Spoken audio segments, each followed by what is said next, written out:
Assalamualaikum warahmatullahi wabarakatuh. Waalaikumsalam. Warahmatullahi wabarakatuh. Perkenalkan, nama saya Ahmad Ferdian Saranin dengan NPM C1C020-104. Dan perkenalkan juga narasumber kami yaitu ada Kak Liza Olivia. Halo Kak. Dan Kak Nabila. Halo. Pada Halo. podcast kali ini kita akan membahas salah satu materi dari sistem pengendalian manajemen yang berjudul Nature of Management Control, yaitu basic-basic sistem pengendalian manajemen itu sendiri. Mungkin langsung saja ya Kak ke pertanyaan yang pertama.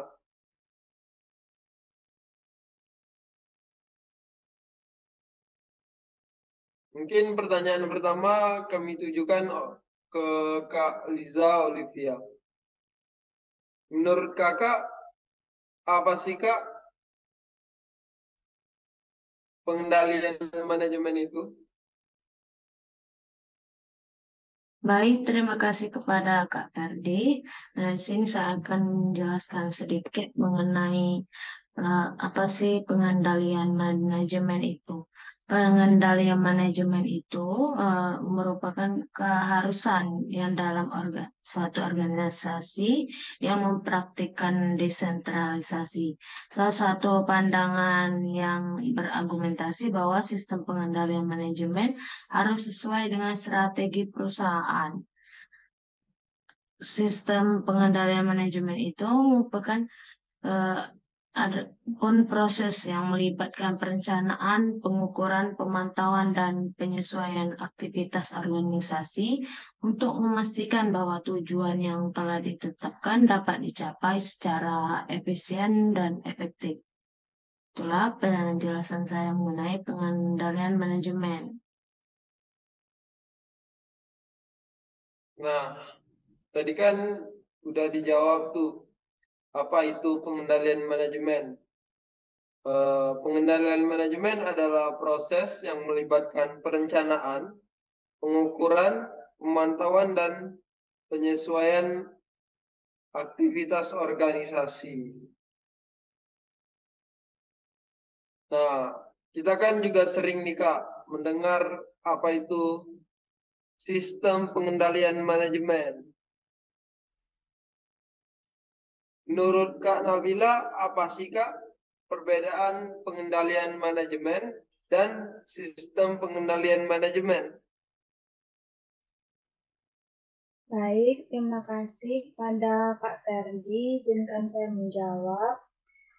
Yang membedakan antara sistem pengendalian manajemen dengan pengendalian manajemen itu, yang pertama itu sistem pengendalian manajemen merujuk pada kerangka kerja yang lebih luas, yang melibatkan semua proses, metode, alat, dan kebijakan yang digunakan oleh organisasi untuk mengarahkan, mengukur, memantau, dan mengendalikan kinerja mereka.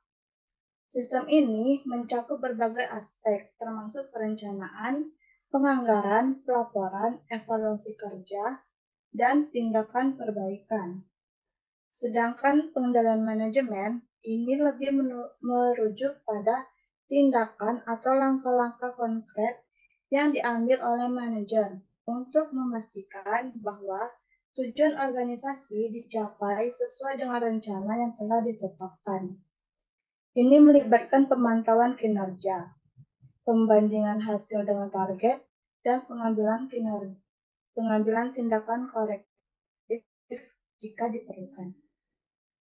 Itu saja jawaban dari saya.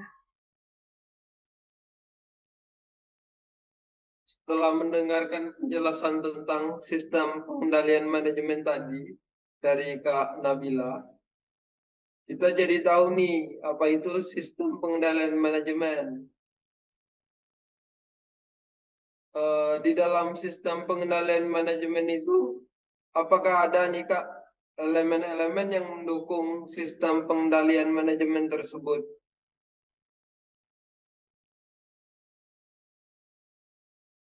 Kalau menurut saya, elemen-elemennya ada 4 macam, yaitu dari sistem pengendalian manajemen itu.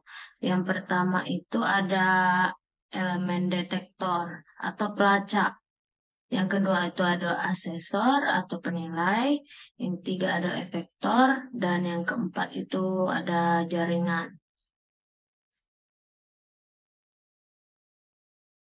Kalau yang detektor untuk atau pelacak ini adalah suatu perangkat yang mengukur apa yang sesungguhnya terjadi di dalam proses yang sedang dikendalikan. Kalau asesor ini suatu perangkat yang menentukan signifikansi dari peristiwa aktual dengan cara membandingkannya dengan beberapa standar atau ekspektasi dari apa yang seharusnya terjadi. Kalau yang efektor ini suatu perangkat yang sering disebut dengan umpan balik yang mengubah perilaku jika asesor mengidentifikasikan kebutuhan untuk melakukan hal tersebut. Yang terakhir itu ada jaringan komunikasi atau perangkat yang meneruskan informasi antara detektor dan asesor tadi dan antara asesor dan efektor. Itulah ada 4 elemen-elemen di dalam sistem pengendalian.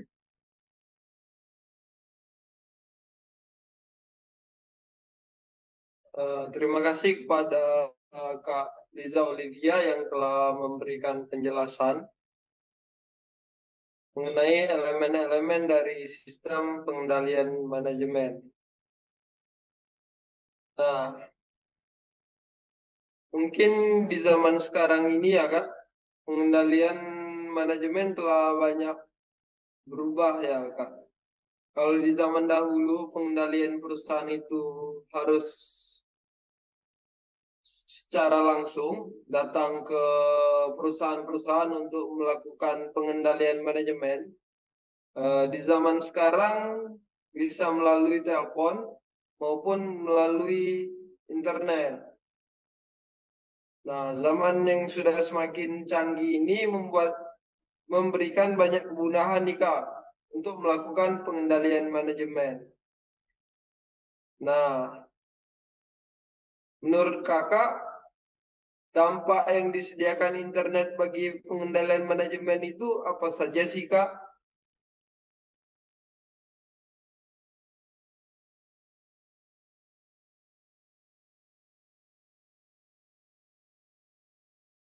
Baik, menurut saya sistem pengendalian manajemen itu meliputi informasi dan organisasi yang memerlukan sebuah infrastruktur untuk memproses informasi tersebut. Internet menyediakan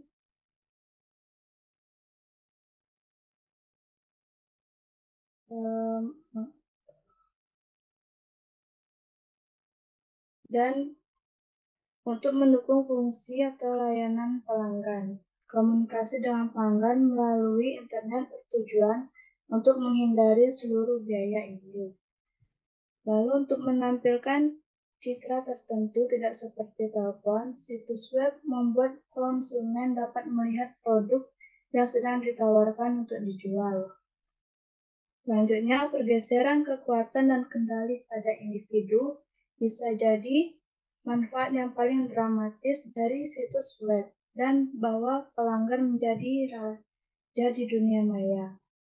Konsumen memegang kendali dan dapat menggunakan situs web selama 24 jam sehari pada waktu yang mereka sukai tanpa diinterupsi atau terlalu dipengaruhi oleh agen penjualan maupun telemarketers.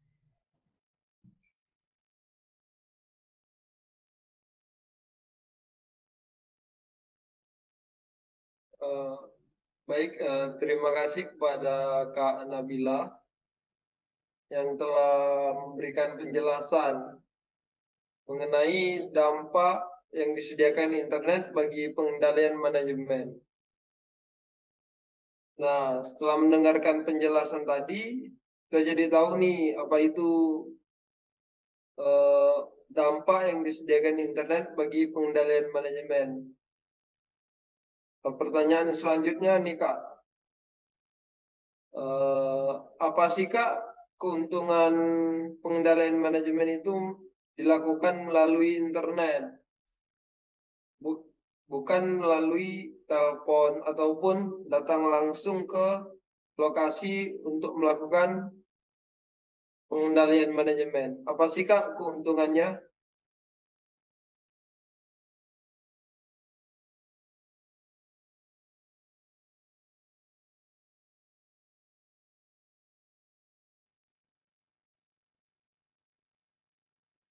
Adapun dampak yang disediakan internet yang tidak dapat dari telepon itu, yang pertama itu komunikasi biaya rendah.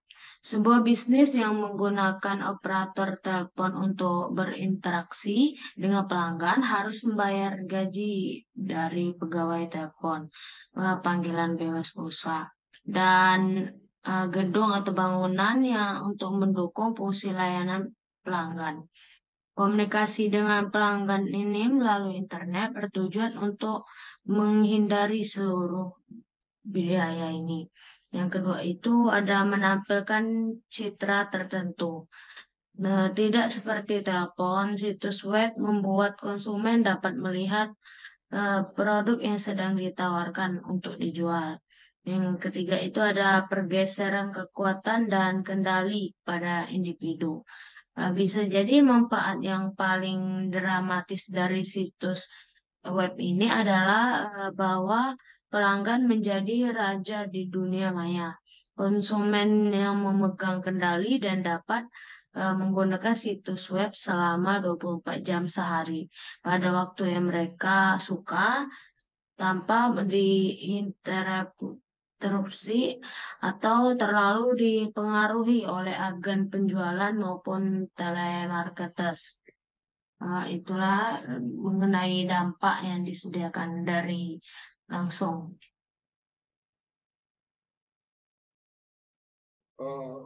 Baik, terima kasih kepada Kak Liza Olivia yang telah menjelaskan tentang keuntungan pengendalian manajemen lewat internet bandingkan dengan melalui telepon ataupun secara langsung. Pertanyaan selanjutnya nih Kak kepada Kak Nabila mungkin. Apakah ada nih Kak contoh ataupun manfaat internet bagi perusahaan-perusahaan komersial di zaman sekarang ini Kak? Apakah ada itu keuntungan-keuntungan yang diberikan oleh internet bagi perusahaan-perusahaan komersial di zaman sekarang? Ya, tentunya itu banyak perusahaan yang telah menggunakan internet untuk melakukan konfigurasi ulang atas hubungan mereka dengan pelanggan. Contohnya tuh dalam kasus Cisco System, perusahaan Silicon Valley yang memasuk hardware, router, server, switch, dan lain-lain yang merupakan jantung dari jaringan. Pada tahun 2005, seluruh penjualan Cisco berasal dari transaksi yang tidak memerlukan bantuan SDM dari situs webnya. Mengutip dari Bruce Jackson itu, situs web Cisco memungkinkan pelanggan untuk melakukan konfigurasi produk dengan fitur rumit, di mana software konfigurasi cerdas yang menolak pesanan yang komponen-komponennya tidak kompatibel dengan komponen-komponen lain. Ketidakakuratan atas pesanan yang diproses melalui internet telah turun dari 25% sebelum sistem otomatis ini ada dan menjadi kurang dari 10% sekarang.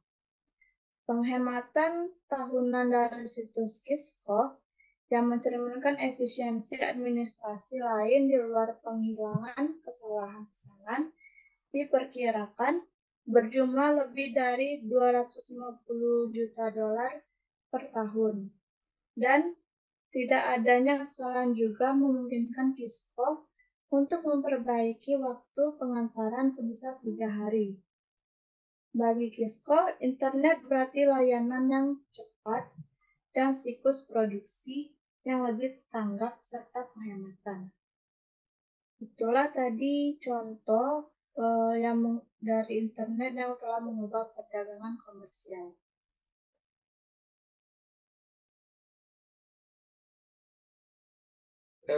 Terima kasih kepada Kak Nabila. Mungkin itulah yang kita bahas mengenai internet dan pengendalian manajemen. Selanjutnya kita kembali lagi ke mengenai pengendalian manajemen tadi, Kak. Masih sedikit bingung nih, Kak. Apakah ada nih, Kak, hubungan antara perencanaan dan pengendalian manajemen itu secara umum? Apa sih, Kak, hubungan antara perencanaan dan pengendalian manajemen itu secara umum? Nah, meskipun fungsi perencanaan dan fungsi pengendalian itu berbeda di dalam manajemen, namun keduanya memiliki keterkaitan yang sangat erat atau berhubungan. Ruang lingkup kegiatan kedua fungsi tersebut itu adalah saling berhubungan dan saling terkait. Perencanaan menetapkan sasaran dan tujuan untuk organisasinya, sedangkan pengendalian memastikan pencapaiannya. Tanpa perencanaan, kegiatan pengendalian menjadi tidak berdasar. Sedangkan tanpa pengendalian, perencanaan jadi kegiatan yang tidak berarti. Itulah hubungan bagaimana fungsi perencanaan dan fungsi pengendalian tersebut.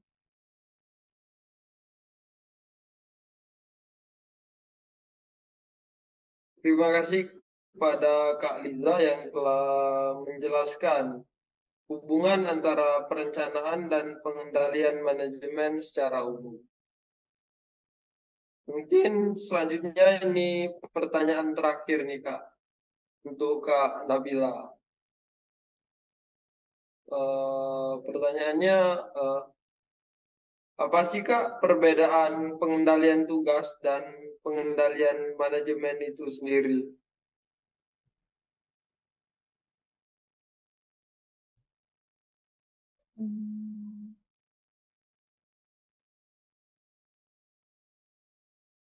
Baik, hal penting yang menjadi perbedaan antara pengendalian tugas dan pengendalian manajemen adalah bahwa banyak sistem pengendalian tugas bersifat ilmiah, sementara pengendalian manajemen tidak dapat disederhanakan menjadi sebuah ilmu berdasarkan definisinya.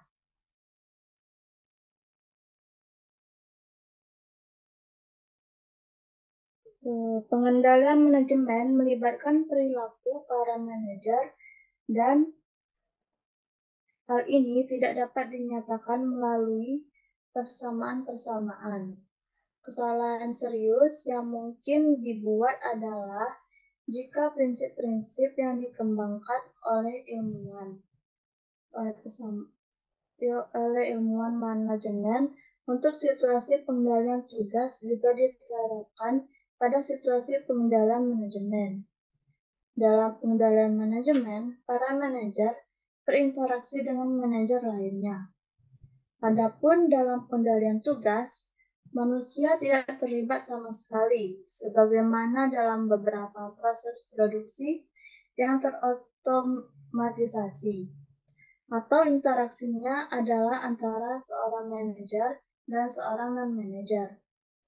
Pengendalian manajemen berhubungan dengan aktivitas para manajer yang didefinisikan secara luas dalam memutuskan apa yang harus dilakukan dengan kendala strategis secara umum. Adapun pengendalian tugas berhubungan dengan tugas-tugas tertentu, yang sebagian besar membutuhkan sedikit atau sama sekali pertimbangan untuk melaksanakannya.